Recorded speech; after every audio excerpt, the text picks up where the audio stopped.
Okay. सो इसमें हम next question कर रहे थे CSCL टाइप में। आई थिंक CSCL टाइप पे हमने बात पूरी कर ली थी, इसके क्वेश्चन चलो एक साथ देखेंगे। नेक्स्ट आप देखो, थर्ड है आपका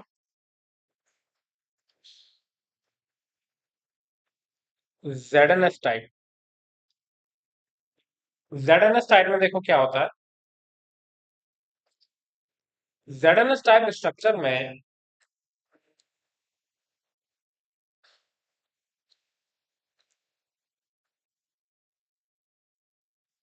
S-2 यानी सल्फाइड आयन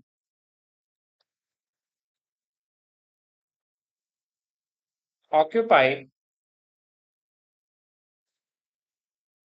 लेटेस्ट पॉइंट या अरेंज एज FCC, ऐसा लिख लो।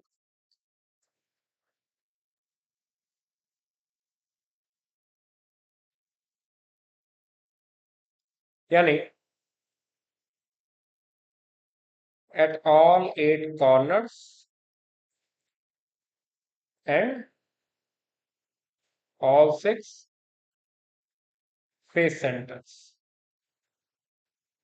और Zinc+2 ions are present at या in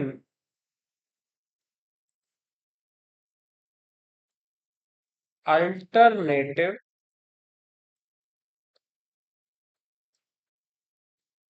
tetrahedral voids।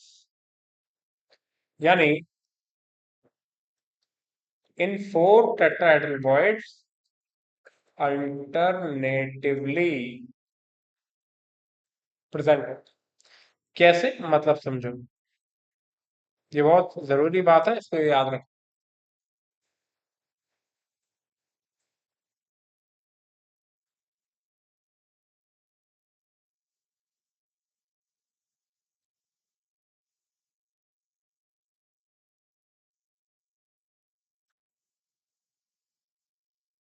Sulphide ion यहाँ, यहाँ, यहाँ, आठों कॉर्नर्स पर और फेस सेंटर पर, 1 2 3 4।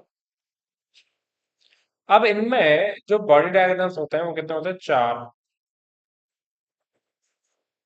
1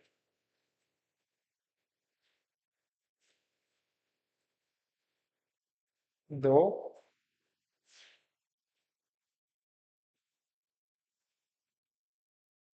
3, चौथा कौन सा कितने से बना दो? ये 6 से बना देते हैं। 4, 4 बॉडी डायगोनल्स। अब हर बॉडी डायगोनल पर 2 टेट्राहेड्रल बॉइड होते हैं, लेकिन वो आठों टेट्राहेड्रल बॉइड्स पर नहीं बैठा। वो कितने टेट्राहेड्रल बॉइड में बैठा है? 4। और वो 4 में भी ऐसे बैठा है कि वो अल्टरनेटिव अरेंजमेंट में है। ठीक है, यानी अगर टेट्राहेड्रल बॉइड इधर है, इधर नहीं है, इधर है तो इसके बगल में नहीं है, इधर है तो इसके नीचे नहीं। अल्टरनेटिवली 4 एक जगह है, एक जगह नहीं है, एक जगह है, एक जगह नहीं है, एक जगह है, एक जगह, सॉरी, एक जगह है, एक जगह नहीं है, यहाँ है, यहाँ नहीं है, नीचे है तो इधर नहीं है, इधर है तो इधर नहीं है। आप इमेजिन करो कि एक क्यूब है, आपने उसको कुछ इस तरीके से काटा क्यूब को कि वो 8 पार्ट्स में कट गया। थोड़ा इमेजिन करो, मैं समझाता हूँ।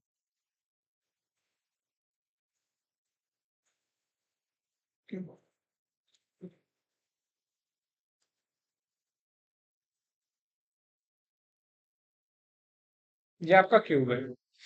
अब आपने इसको 8 इक्वल पार्ट्स में काटा। एक प्लेन आपका ये रहा।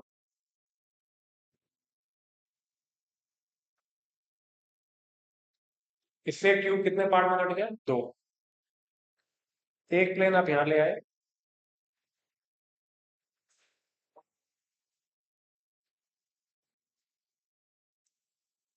इससे क्यूब कितने पार्ट में कट गया? ये वाला भी इसको 2 पार्ट में काट रहा है, और ये वाला भी 2 पार्ट में काट रहा है, तो टोटल कितने पार्ट्स हो गए? 4। अब हमने क्या किया, एक प्लेन यहाँ से भी उठा ला,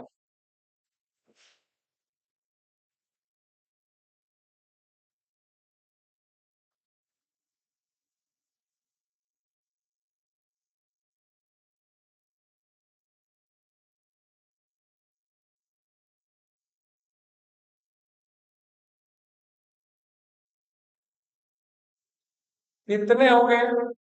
एक क्यूब को जब हमने 3 प्लेन से काटा तो वो 8 क्यूब में डिवाइड हो गया। ठीक है।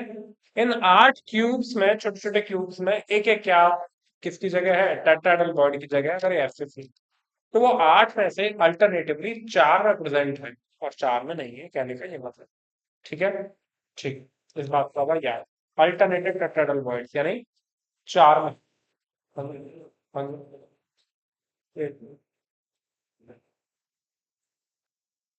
हेलो।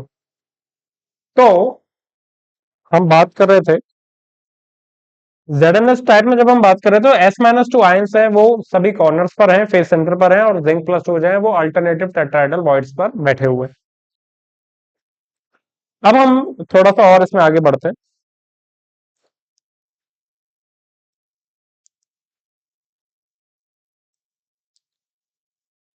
नंबर ऑफ, पहले जरा ध्यान देना, इसका फॉर्मूला बनाते हैं। Zinc plus 2 and sulphide ion. Zinc sulphide ion कितने हैं? 8 कॉर्नर्स पर हैं और सभी फेस सेंटर्स पर हैं। और जिंक प्लस 2 जो है वो 4 टेट्राहेड्रल वॉइड्स में, और उनका कंट्रीब्यूशन पूरा का पूरा उसी यूनिट सेल में होता है। तो ये 4 रेशो क्या हो गए? 4 यानी 1:1, इसलिए इसका फॉर्मूला क्या होता है? ZnS होता है। तो ये ZnS टाइप होगी। सभी ए बी टाइप है। सभी क्या है? ए बी टाइप है, इसलिए क्योंकि उनका रेशो हमेशा 1:1 आता। अगर आप बात करोगे तो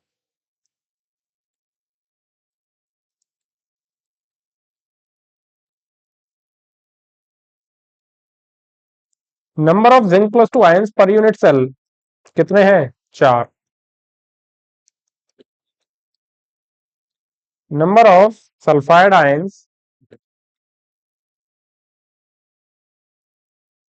पर यूनिट सेल कितने हैं? 4। तो इसका मतलब number of ZnS unit per unit cell कितनी हो गई? 4। ठीक है। कोऑर्डिनेशन नंबर की बात करते हैं। Coordination number of each zinc plus 2 ion. अब जिंक प्लस 2 आयन बैठा कहाँ हुआ है? टेट्राहेड्रल वॉइड में, तो बना किससे होगा? 4s-2 सल्फाइड आयन से बना होगा। तो आ गया इसका कोऑर्डिनेशन नंबर जिंक प्लस 2 का 4। अब coordination number of each sulphide ion is also 4। अब यहां पर समझने में थोड़ी दिक्कत आती है कि जिंक प्लस 2 का तो समझ गए सर, टेट्राहेड्रल वॉइड में बैठा है जिंक प्लस 2, तो टेट्राहेड्रल वॉइड 4 सल्फाइड आयन से मिलकर बना होगा। लेकिन सल्फाइड आयन 4 जिंक प्लस 2 से घिरा हुआ है, कैसे कह सकते हो? वो ऐसे कह सकते हैं, देखो,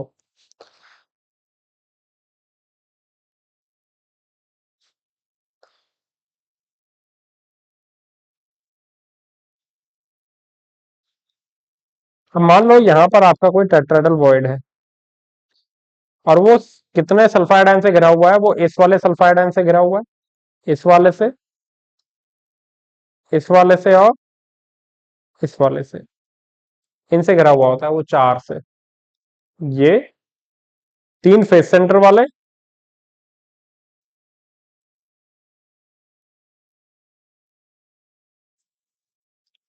3 फेस सेंटर वाले होते हैं और एक कॉर्नर वाला होता है। लेकिन अगर आप इस सल्फाइड आयन की बात करोगे तो जरा ध्यान देना, ये जो सल्फाइड आयन है वो एक जिंक प्लस 2 आयन से घिरा हुआ है।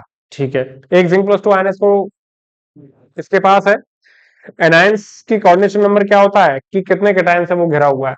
अब कॉर्नर पर अगर सल्फाइड आयन है तो इसके इधर वॉइड में जिंक प्लस 2 बैठा हुआ है। तो कॉर्नर का जो सल्फाइड आयन है, कॉर्नर का जो एटम है, वो कितनी यूनिट सेल में कॉमन होता है? 8। 8 यूनिट सेल में अल्टरनेटिव पोजीशन पर अगर आप जिंक प्लस 2 लगाओगे तो 8 में से 4 यूनिट सेल ऐसे होंगे जिनमें उस कॉर्नर के पास वाले बॉडी डायगोनल पर कौन बैठा होगा? Zinc plus 2। वापस से सुनो, मैं बता रहा हूं सल्फाइड आयन का कोऑर्डिनेशन नंबर 4 कैसे है। सल्फाइड आयन, आपने कॉर्नर का एटम पकड़ा, ठीक है, कॉर्नर के एटम से आप समझ जाओगे। वो जो कॉर्नर का एटम है वो 8 यूनिट सेल में कॉमन है। कितने? 8। 8 यूनिट सेल में कॉमन है और zinc plus to alternative position पर बैठे हुए हैं, तो 8 में से 4 बार ऐसा होगा कि उस सल्फाइड आयन के पास क्या होंगे, 4 जिंक प्लस टू आयंस होंगे। क्लियर? क्लियर। चलिए अब थोड़ा और बात कर लेते हैं। हाँ, रिलेशन बिटवीन एज लेंथ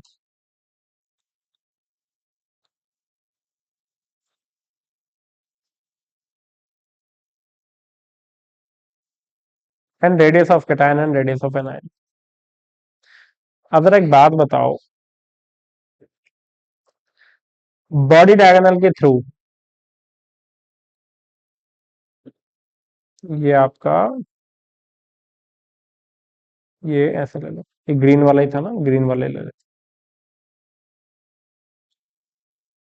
एक आपका एटम यहां बैठा है,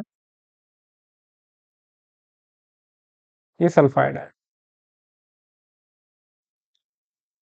इसके पास कौन बैठा हुआ है,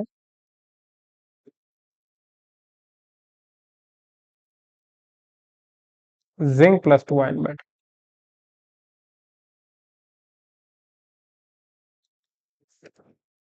ये हो गया सेंटर, ठीक है। इधर भी कौन बैठा है आपका, सल्फाइड आयन बैठा। अगर आप गौर करोगे तो ये वैल्यू है, ये है √3 है,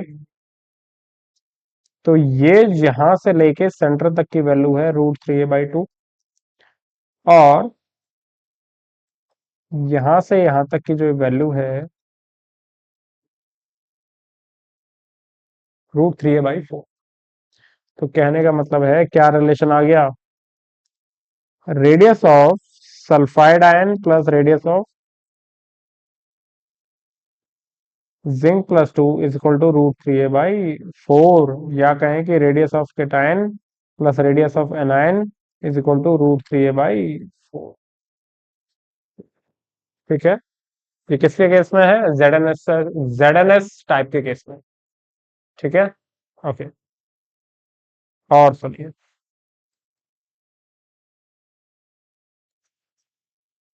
जरूरी बात है।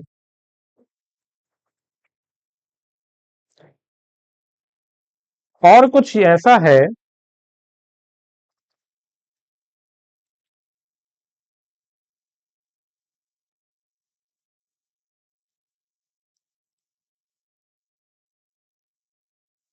कि नोट डाल के एक बात लिखेंगे, diamond has structure like Z N S type. इसका मतलब यह है, डायमंड सिर्फ किससे बना होता है, कार्बन एटम से। इसका मतलब है all carbon atoms occupy FCC lattice points as well as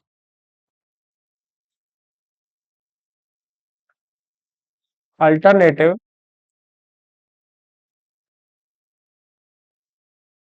tetrahedral void. तो इसका मतलब number of carbon atoms per unit cell कितने हो गए, देखो carbon as an FCC lattice है तो सभी कॉर्नर्स पर है, फेस सेंटर पर है तो सभी फेस सेंटर पर ऐसे हो गया। अल्टरनेटिव टेट्राहेड्रल वॉइड्स में तो ऐसा हो गया। तो कितने हो गए, 1 + 3 + 4 यानी 8। कितना हो गया ये, 8। यानी पर यूनिट सेल डायमंड के कार्बन के कितने एटम है, 8। चलिए,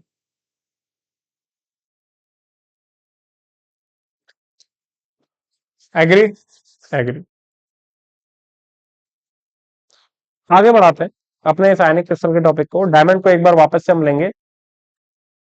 डायमंड में एटम कार्बन एटम्स कहा होते हैं सभी कॉर्नर्स पर, सभी फेस सेंटर्स पर, एंड अल्टरनेटिव टेट्राहेड्रल बॉन्ड्स पर। ठीक है, चलो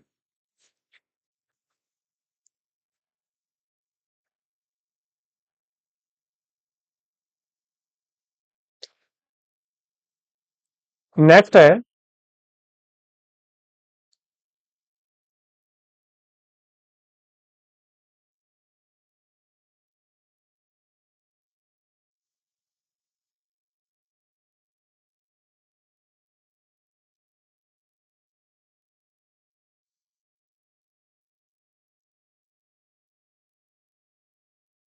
आयनिक structure of Ab2 and A2B type. देखो,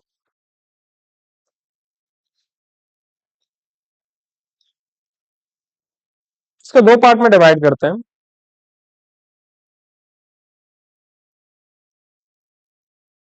एक तो है Ab2 टाइप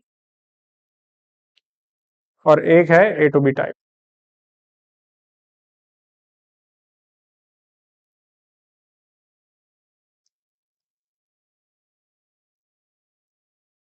इसे कहते हैं फ्लोराइड स्ट्रक्चर और इसे कहते हैं एंटी फ्लोराइड स्ट्रक्चर। और इसका बहुत अच्छा एग्जांपल होता है CaF2 और इसका Na2O। क्या होता है इन दोनों केसेस में, अब जरा ध्यान दें। इन दोनों केसेस में कुछ ऐसा होता है कि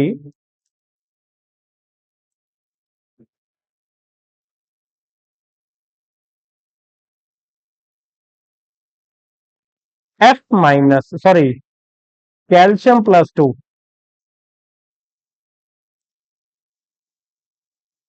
अरेंज एज FCC। यहां उल्टा है। अच्छा, यहां और इसका मतलब है at all 8 corners and all face centres. वहीं दूसरा F minus is present in, अब तुम खुद बता दोगे, अगर कैल्शियम+2 कहां पर है, सभी फेस सेंटर पर है, सभी कॉर्नर्स पर है, सभी फेस सेंटर पर है, तो कैल्शियम+2 कितने हो गए, 4। अब F माइनस को कितना होना है, 8। तभी तो फॉर्मूला क्या बनेगा, CaF2 बनेगा। तो मुझे बताओ, तभी तो फॉर्मूला 1:2 आएगा, तभी तो तुम इसको CaF2 कह पाओगे या Ab2 टाइप। तो मुझे बताओ F माइनस को अगर 8 होना है तो कहां बैठना पड़ेगा, तो F minus present in all 8 tetrahedral voids. सभी 8 के 8 टेट्राहेड्रल वॉइड्स में बैठते हैं। ठीक है, इसका मतलब 8 × 1, यानी कितना आ गया ओवरऑल, 8। एंटी फ्लोराइड में सब कुछ सीधा है, फ्लोराइड में सब कुछ टेढ़ा, यानी इसमें पहली बार आपने देखा कि cation as an lattice point आ रहे हैं और एनायंस किस में बैठे हुए हैं, एनायंस किस में बैठे हैं, वॉइड्स में। ऐसा आपने सब यही देखा। अगर आप एंटी फ्लोराइड की बात करोगे तो इसमें सब कुछ सीधा है, इसमें O-2 या कहें कि एनायंस जो भी हैं,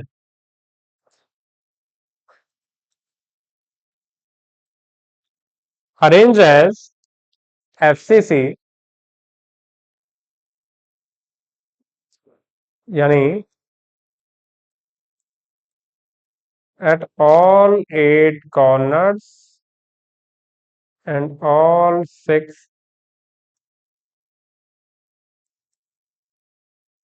face centers। और जो आपका सोडियम प्लस है, अब जरा ध्यान देना,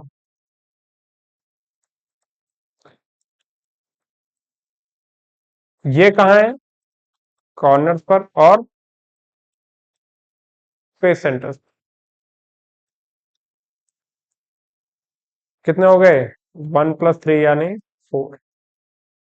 तो सोडियम प्लस को कितना होना पड़ेगा? 8, तभी तो फॉर्मूला 2:1 बैठेगा, तभी तो आप इसको Na2O कह पाओगे।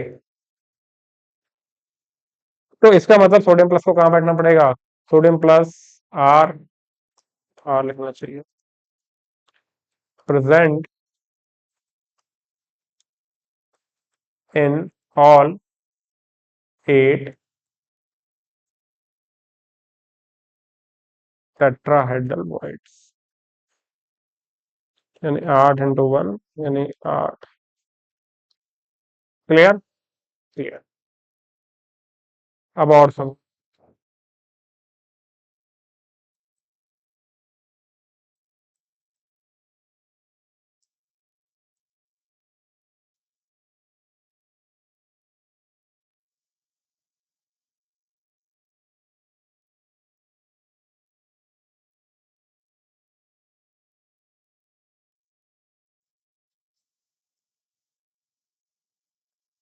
Number of calcium +2 per unit cell और number of F- per unit cell. Calcium +2 कहाँ है? एज FCC यानी 4, और यहां पर ये कितने हैं? 8। तो नंबर ऑफ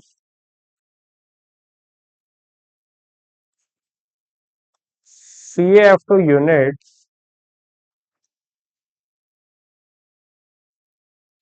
पर यूनिट सेल कितनी होगी? 4। एक कैल्शियम 2 फ्लोरीन मिलते हैं, एक यूनिट बनती है, तो 4 कैल्शियम और 8 फ्लोरीन मिलेंगे, फ्लोराइड आयन मिलेंगे, तो 4 यूनिट्स बनेंगे। सेम सिमिलरली नंबर ऑफ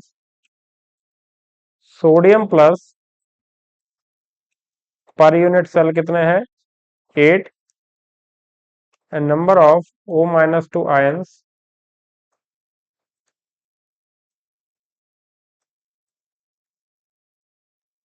पर यूनिट सेल कितने हैं? 4। सो नंबर ऑफ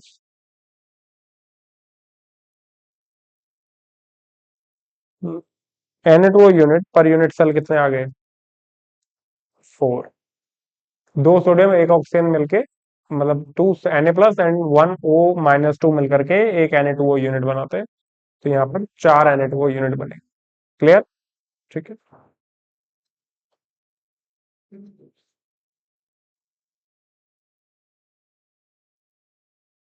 चलो आगे बढ़ते हैं। नेक्स्ट, हाँ, कोऑर्डिनेशन नंबर की बात हो जाए।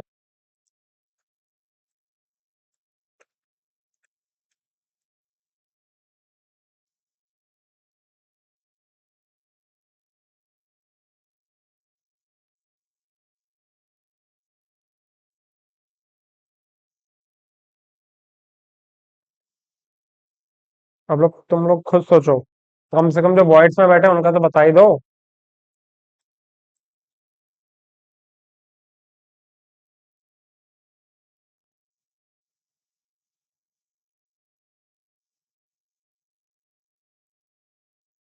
अरे जो वॉइड्स में बैठे हैं उनका तो बताओ।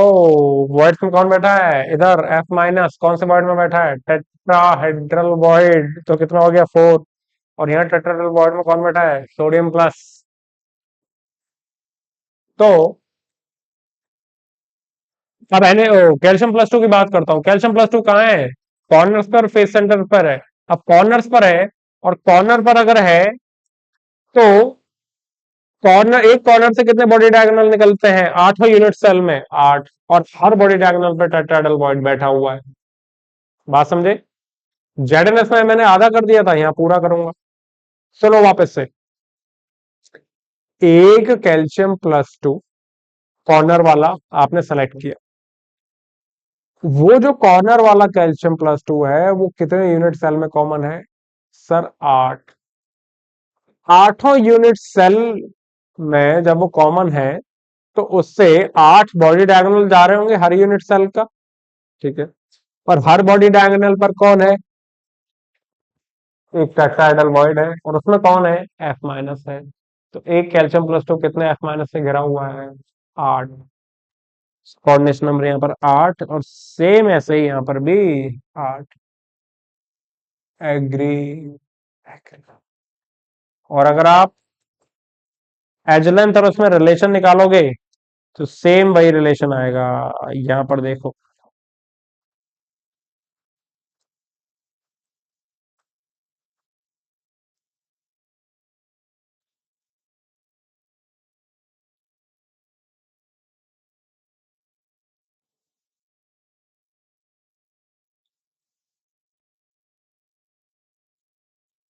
ये क्या है, √3a/4 है। तो बस कोई भी एक ले लो। √3a/4 is equal to radius of cation plus radius of anion, same वही। और यहाँ पर भी वही आएगा, √3a/4। जो जेडएनएस में किया था वही यहाँ पर करना है। That's it. ठीक है। ओके। अब इससे बेस्ड कुछ क्वेश्चंस देख लेते हैं।